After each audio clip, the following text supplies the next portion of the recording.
জায়গা খোঁজাখুঁজি করছেন, পাইছেন কোনো এখন কিছু না, খবর টবর? সব জায়গা আগরতলা শহর প্রায় প্রত্যেকটা গলিগুলিতে বিকাশ মানে হেয়ার স্কুল থেকে দৈরাশিরা হসপিটাল থেকে ধরে সব জায়গাতে খোঁজাখুঁজি, স্টেশন থেকে ধরে বিশাল করতে সব জায়গায় খোঁজাখুঁজি করছি, কিন্তু কোনো পাওয়া গেছে না। এটা মানে ওনার শ্বশুর বাড়ির সাথে কথা কইছেন? শ্বশুর বাড়ি তারাও আমাদের সাথে মানে খোঁজাখুঁজি করতেছে, তারাও কিছু কইতে পারতেছে না, আমরাও কিছু কইতে পারতেছি না। নাম কি ওনার? হ্যাঁ, নাম কি? আমার দিদির নাম দীপা দাস, আর দিদি হাজব্যান্ডের নাম হচ্ছে সঞ্জিত দাস। ঘটনা বলতে দিদির শরীর ভালো ছিল না, তো হঠাৎ করে আজকে থেকে 7টা আগে শরীর খারাপ করছিল, আমাদের বাড়ি ফোন করছে যে তোমার বোনের তো শরীর খারাপ, আমরা হসপিটালে যেতেছি, তোমরা আয়ো।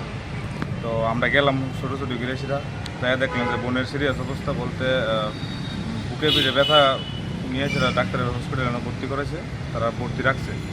তো একদিন ভর্তি থাকার পরে ওখান থেকে আমরা ছুটি লিয়ে পড়ছি, বসে বেড রেস্ট নেওয়ার লেগে, 20-25 দিন বেড রেস্ট নিতে লাগবে। তো তখন তারা আমার দাদাভাই তারা বাড়ি থেকে কইছে যে আমাদের এখানে যদি থাকে, মানে দাদাভাই তারা বাড়ি যদি থাকে তাহলে কাজ করতে লাগবে আর কি। বলতে এনে থাকলে হ্যাঁ ইচ্ছাকৃতভাবে কাজ করতে লাগবে, তার লেগে কইছে যে মানে মানে আমার দিদিরা আমরা বাড়ি নিয়ে যেতাম, আমরা বাড়ি থাকলে রেস্ট করবো, থাকবো না, কিছুদিন বেড রেস্ট করলে ভালোই হবে। তো আমরা এনে গত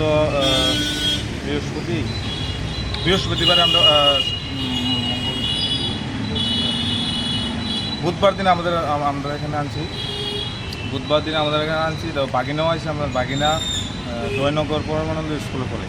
তো বাগিনাদের স্কুলে নিয়ে যাওয়ার কথা বুঝতে আর কি, যে আমার নিয়ে দিদি তো শরীর ভালো না, হ্যাঁ নিয়ে যাওয়া সম্ভব না। তো আমারে বলছে যে একদিন নিয়ে যদি চিনাই দিয়ে তাহলে আমি বাগিনারে মানে স্কুলে সব দিন না, মানে সপ্তাহে 1-2 দিন নিয়ে যেতাম। তো বাগিনারে ইয়োবার দিন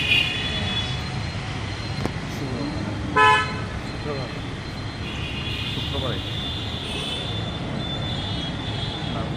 আর এই এত চিন্তা করলেন? স্কুলে একদিন লয়ে গেছি, তো দিদি সাথে গেছিলো সকালবেলা, আমার নিয়ে রাস্তা চিনাই দিয়েছে। তো যে এইভাবে যাইতে লাগে, আমি তো চিনি না, আমার বাড়ি শেখেরপুর দিয়েছি, প্রথম দিন দিয়েছি, আবার আমার দিদির আবুরে স্কুলে দিয়েছি, এটা দিদির সহকারে আমি বাড়িতে ঘুরছি, আবার 11টার সময় কিছু গিয়ে আনতাম। তো এই দিনটা তো আমরা দিয়ে আয়া, আবার আমি 11টার সময় গিয়ে আনছি গিয়েছিলাম।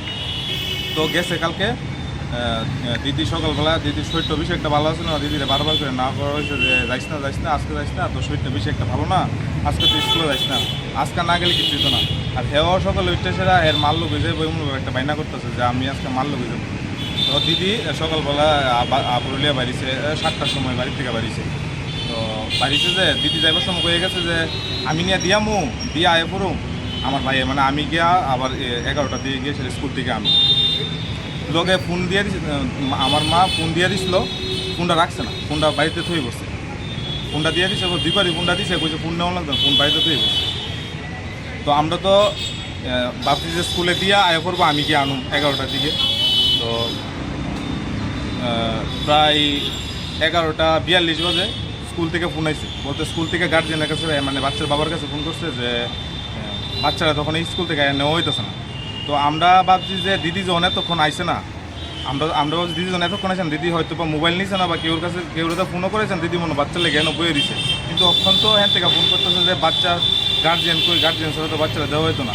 তখন আমরা গেলাম, গিয়ে আমি অটো রিজার্ভ করে যাইতাম বেশি। তখন দাদাভাই তারা বাড়িতে ফোন করছে যে তোমরা দিয়ে ওখানে গিয়ে ফেরে আনছো না, তাহলে আমরা গেলে মানে তারা গিয়া লইছে আর কি। তো তারা আননের পরের থেকে আমি কই বাচ্চারা জন্য নিয়েছিল, তাহলে বাচ্চার মা কই, স্কুলের সামনে যখন বাচ্চারা লেগে গেছিলো, বাচ্চার মা কই, এরপর থেকে বাচ্চার মারে খোঁজাখুঁজি করতেছে, মানে আমার দিদিরা এরপর থেকে পাওয়া গেছে না আর কি। কখন অব্দি খোঁজাখুঁজি কোনো জায়গায় পাচ্ছি না, সব জায়গাতে খোঁজাখুঁজি করছি, কিন্তু পাইছি না। এমনি মানে কোন জায়গার তানের বাড়ি? এমনি মানে যে জায়গায় বিয়ে দিছি রয়েছে ক্যাম্পের বাজার নন্দীটিলা, মানে আমার দিদির বাড়ি আর কি। আর আপনার? আমাদের বাড়ি পাণ্ডবপুর, শেখেরপুর পাণ্ডবপুর স্কুল পাড়া ধরে আর কি আমাদের জায়গাটা। ওইখান থেকেই আসা যাওয়া করতো দুদিন দিন? অশান্তি কি মনে করেন যে আজকে এই যে আমরা বাড়িতে যে গেছে, মানে অসুস্থ হওয়ার পরে যে মানে শরীর খারাপ হওয়ার পরে যে আমরা বাড়িতে গেছে, দিদির মনের ভিতরে মানে যেটা কেউর কাছে প্রকাশ করে দিতে পারছে না, কিন্তু একটা কষ্ট আসলো যে মানে কেউর কাছে কুয়ে দিতেছে না, এমন একটা গম্ভীরতা আসলো এর মধ্যে দেখছি আমরা। মানে কথায় কথায় যে আমি যদি মানে আমি মরে শান্তি বা এমন তোর মানে কুটু কথা কইতো, মানে মানে কই তো প্রায় সময় বাচ্চার লোকে আমি যদি মরে যাই সবাই শান্তি এমন তোর কথা কইতো, কিন্তু আমরা তো কারো বুঝছি না হ্যাঁ, মানে বুঝতে পারছি না হ্যাঁ যে কে এরকম কইলো? কে আর এরকম করবো কোন আমরা পারিবারিক কোনো পারিবারিক সমস্যা অনব্দি দাদা ভাইয়ের সাথে যে কোনো পারিবারিক সমস্যা এটা আমরা শুনছি না। যদি এরা ফ্যামিলিগতভাবে যে কোনো যদি সমস্যা হয়ে থাকে তাহলে এটা আমরা করতে পারি না। কত বছর এসে বিয়ে হয়েছে? বিয়ে হয়েছে যে 6 বছর।